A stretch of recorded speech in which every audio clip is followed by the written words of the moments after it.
జగన్ పాపం పండింది అన్నారు బుచ్చి రాంప్రసాద్ గారు. ఆయన ఎందుకు అన్నారంటే, గత 5 ఏళ్ల పాలన మీరు చూసే ఉంటారు. ఎంత దుర్మార్గుడు కాకపోతే, పండగ సందర్భం వస్తే, ఏదైనా ఉత్సవం వస్తే నువ్వు గుడికి వెళ్ళాలి. గుడికెళ్ళి పూజా పునస్కారాలు చేసి రాష్ట్ర ప్రజల భవిష్యత్తు కోసం, రాష్ట్ర మంచి కోసం దేవుని వేడుకోవాలి. నువ్వేం చేసావు? గుడికి వెళ్లకుండా, గుడికి వెళ్ళటా కూడా బద్ధకం వేసి గుడి సెట్టింగ్ని ఇంట్లో వేసుకున్నావు. దాని దృష్టిలో పెట్టుకుని ఆయన నీ మీద తీవ్రంగా మండిపడ్డారు. ఆయన మాటల్లో నీకు కూడా వినిపిస్తా, మా ప్రేక్షకులతో పాటు నువ్వు కూడా వినాలి. నువ్వు చేసిన దుర్మార్గాలు నువ్వు కూడా తెలుసుకోవాలి. జగన్ రెడ్డి, జగన్ పాపం పండింది. తప్పు చేసిన వాళ్ళు శిక్షల నుంచి తప్పించుకోలేరు. యజ్ఞశాల వద్ద చెప్పులేసుకున్న గనుడా కూటమిని విమర్శించేది బ్రాహ్మణ సాధికార సమితి రాష్ట్ర కన్వీనర్ బుచ్చి రాంప్రసాద్ గారు ధ్వజం. చొక్కా వేసుకొని వెళ్ళని యజ్ఞశాల వద్ద చెప్పులేసుకుని వెళ్ళిన గనుడు జగన్ అని బ్రాహ్మణ సాధికార సమితి రాష్ట్ర కన్వీనర్ బుచ్చి రాంప్రసాద్ జగన్పై విరుచుకుపడ్డారు. ఆయన విలేకరుల సమావేశంలో మాట్లాడుతూ, ఒకసారి ఇందిరాగాంధీ స్టేడియంలో రాష్ట్ర అభివృద్ధి కోసం యజ్ఞం చేస్తారని జగన్ చెప్పి చెప్పులేసుకుని యజ్ఞశాలకు వెళ్లిన వ్యక్తి వైసీపీ నేతల పాపాలు పుట్టలోని పాముల్లో ఒక్కొక్కటి బయటికి వస్తున్నాయి. గుడ్ల గోబా ఏ విధంగా వెలుగును చూడలేదో అదే విధంగా వైసీపీ నేతల కూటమి ప్రభుత్వం చేసిన రాష్ట్ర అభివృద్ధిని చూడలేని పరిస్థితుల్లో ఉన్నారు. వైసీపీ పాల్పడిన తిరుమల లడ్డూలో కల్తీన ఈ దుర్మార్గం ఇప్పుడు సిట్ అరెస్టులతో బయటపడింది అని బుచ్చి రాంప్రసాద్ ఆగ్రహం వ్యక్తం చేశారు. 40 ఏళ్ల నుండి కర్ణాటక ప్రభుత్వం టీటీడీకి నెయ్యి సరఫరా చేస్తోంది. వాళ్ళ ఆధ్వర్యంలో సరఫరా అయ్యే నందిని నెయ్యి కంపెనీని ఎందుకు పక్కన పెట్టారో జగన్ రెడ్డి చెప్పాలి. నందిని అంటే దేశంలోనే అత్యున్నత ప్రమాణాలతో నడుపుతున్న సంస్థ. అనేక ప్రభుత్వాలు మారినా వారికే టెండర్ ఇచ్చేవారు. అన్ని ప్రభుత్వాలు బాధ్యతతో ప్రవర్తించాయి. జగన్ మాత్రం అందుకు భిన్నంగా ప్రవర్తించి వేరే వారికి టెండర్ ఇచ్చారు.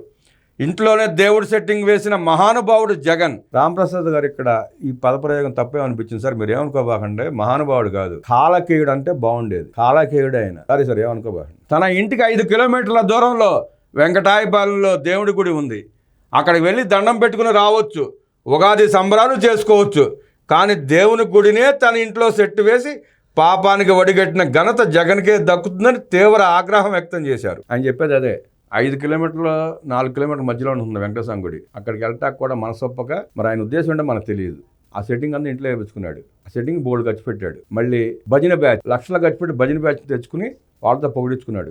జగన్ రెడ్డికి హిందువులపై దేవుళ్లపై గౌరవం లేదని చొక్కాలు కూడా వేసుకొని యజ్ఞశాల వద్ద చెప్పులు వేసుకుని జగన్ తన దుర్మార్గపు మనస్తత్వాన్ని బయట పెట్టుకున్నాడని దుయ్యబట్టారు. జగన్ 5 ఏళ్ల పాలనలో జరగని అక్రమాలు లేవని సుబ్బారెడ్డి టీటీడీ చైర్మన్ గా ఆలయానికే మచ్చ తెచ్చాడన్నారు.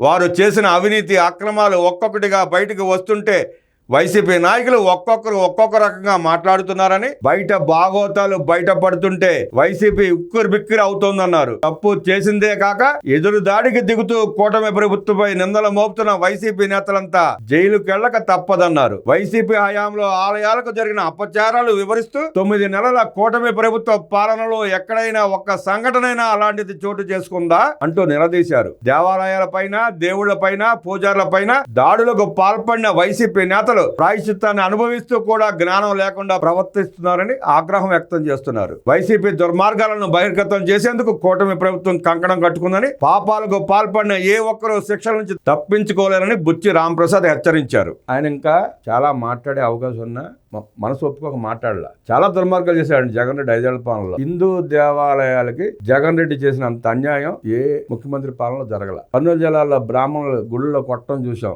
రామాలయంలో రాముడి విగ్రహాలను చేతి కొట్టడం చూసాం. రథాలను తగలబెట్టించడం చూసాం.